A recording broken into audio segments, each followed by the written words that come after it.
Hello students, मैं आपकी साधना miss. मैं आज आपको आपकी पुस्तक दिशा से एक पत्र पढ़कर सुनाऊंगी। यह पत्र अंकित ने अपने मित्र को लिखा है।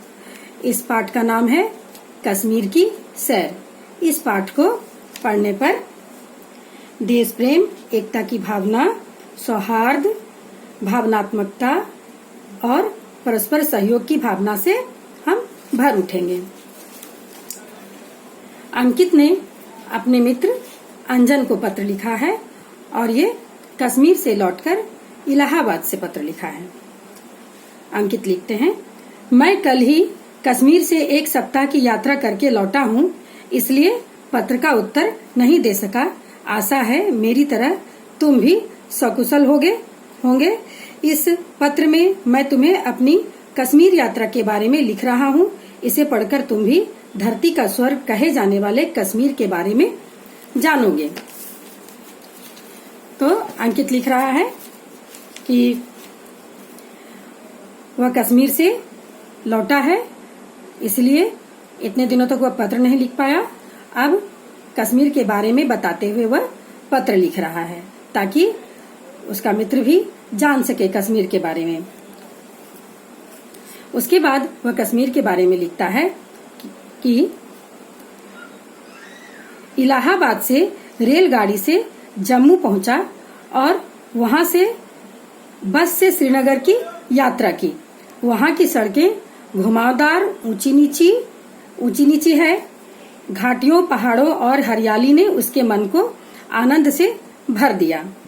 श्रीनगर की डल झील बहुत सुंदर झील है। उसके झील में एक हाउस बोट किराए पर ले लिया था। उसने किराए पर ले लिया था और भी बहुत सारे लोग किराए पर हाउस बोट लिए हुए थे। श्रीनगर में चारों तरफ ऊंचे ऊंचे पहाड़ हैं। यहाँ के अधिकतर मकान लकड़ी और पत्थर के बने हुए हैं। कश्मीर में मौसम ठंडा होने के कारण वहाँ के लोग गोरे और सुंदर होते हैं।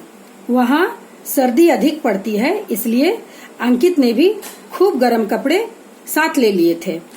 कश्मीर में चिलगोजे, अखरोट, किशमिश और बादाम हमारे यहाँ से अधिक और सस्ते मिलते हैं। वहाँ के पेड़ फलों से लदे रहते हैं। कश्मीर में सेब, नाशपाती, खुबानी और अनार के बहुत सारे बाग हैं। वहाँ से फल बाहर भी भेजे जाते हैं, अर्थात निर्यात किए जाते हैं।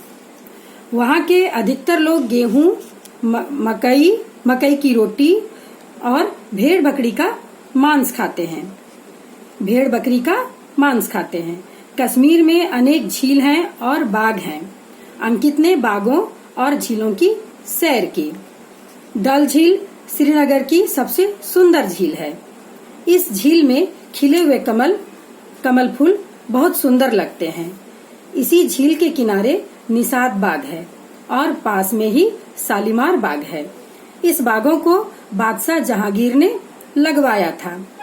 यहाँ झर करके झरते हुए झरने और फव्वारे बहुत ही अच्छे लगते हैं, मनोरम लगते हैं, यानी मन को अच्छे लगते हैं।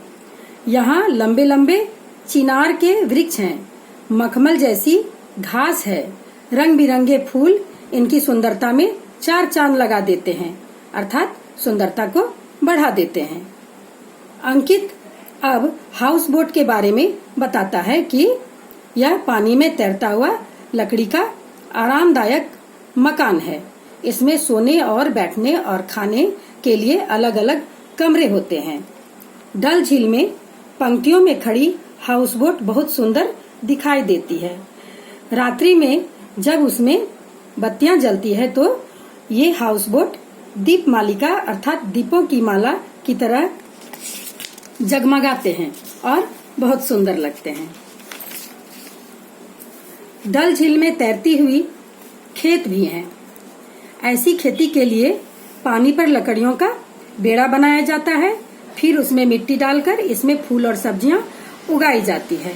पानी पर तैरते फूलों और सब्जियों के पौधों का सुंदर दृश्य पर्यटक देखते रह जाते हैं।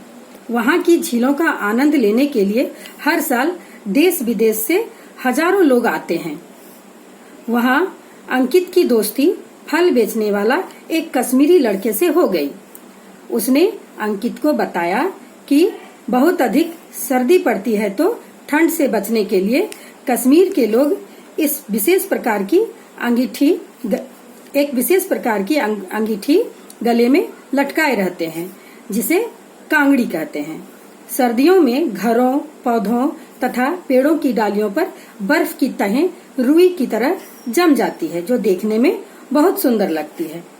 कश्मीर में ऊनी कालीन, शाल, दुशाले और गर्म चादरें बनाई जाती है। वहाँ अच्छी किस्म के रेशमी कपड़े भी मिलते हैं। वहाँ केसर की खेती होती है। केसर की क्यारियों में जब फूल खिलते हैं तो घाटी महक उठती है। वहाँ भेड़ बकरियां और रेशम के कीड़े पाले जाते हैं। वहाँ सहतूत के पेड़ बहुत लगाए जाते हैं, जिनके पत्ते रेशम के कीड़े खाते हैं। कश्मीर में नक्काशी की हुई लकड़ी की बहुत सी वस्तुएं बनाई जाती है। नक्काशी माने डिजाइन किया हुआ लकड़ी पर उसे खुदाई करके डिजाइन बनाया जाता है और उससे बनी हुई वस्तुएं वहाँ बहुत अधिक मिलती है, जैसे मेज, श्रृंगारदान, संदूक आदि। अंकित ने वहाँ से एक कलमदान खरीदा। श्रीनगर में 4 दिन ठहरा। अंकित वहाँ 4 दिन ठहरा। वहाँ उसने शालीमार बाग, निषाद बाग, शंकराचार्य मंदिर, चश्मा-ए शाही, गुलमर्ग, खिलनमर्ग आदि स्थानों की सैर की। फिर वह श्रीनगर से पहलगाम पहुंचे। रास्ते में उसने मारतंड में खंडित सूर्य मंदिर देखा। पहलगाम के आसपास के स्थानों की खूब सैर की। घुड़सवारी का भी आनंद लिया। पहलगाम से ही अमरनाथ यात्रा आरंभ होती है। पहलगाम के बागों में सेब और आड़ुओं के पेड़ फलों से लदे हुए थे। चेरी भी खूब थी। वहाँ उन्होंने कच्चे बादाम खाए और अपने मित्रों के लिए केसर और शहद खरीदा। पत्र अंत करते हुए अंकित लिखता है कि मित्र, कश्मीर की सुंदरता के बारे में क्या क्या लिखूं?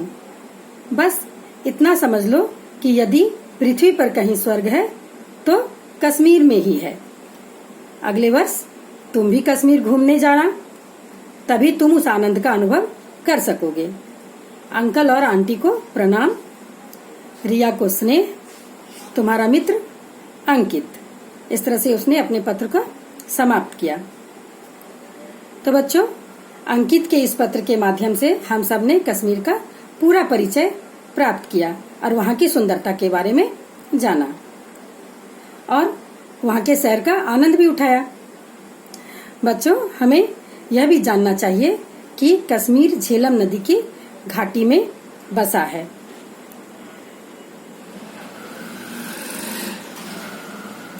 अच्छा बच्चों, आप सब भी कश्मीर घूमने जाइएगा, उसके बारे में जानकारी प्राप्त कीजिएगा और इस वीडियो को देखिएगा, सुनिएगा और पुस्तक को पढ़िएगा। शब्द के अर्थों को अच्छी तरह से जानिएगा।